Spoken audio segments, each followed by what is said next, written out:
ഇന്ന് കുറച്ച് മലയാള അക്ഷരമാല പരിചയപ്പെടാം. അപ്പൊ നമുക്ക് നോക്കാം. ആദ്യം സ്വരാക്ഷരങ്ങൾ മാത്രമാണ് പറയുന്നത്. അപ്പൊ മലയാളം അക്ഷരമാലയിൽ സ്വരാക്ഷരങ്ങൾ എന്ന് പറയുമ്പോൾ നമ്മൾ നോക്കാം. അ ആ ഇ ഈ ഉ ഊ ഋ എ ഏ ഐ ഒ ഓ ഔ അം ആ. അപ്പോൾ ഈ ആ വരെയുള്ള അക്ഷരങ്ങൾ വെച്ചിട്ട് നമുക്ക് ഏതൊക്കെ വാക്കുകൾ ഉണ്ടാക്കാം നമുക്കൊന്ന് പരിചയപ്പെടാം.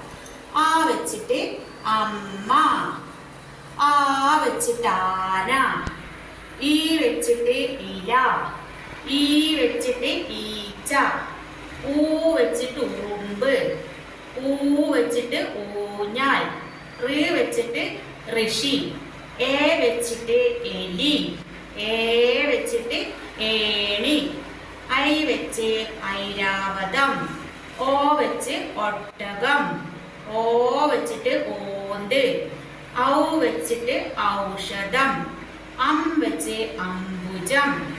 പിന്നെ ഒരു അ എന്ന് പറയുന്ന അക്ഷരം കൂടി ഉണ്ട് കേട്ടോ. ആ.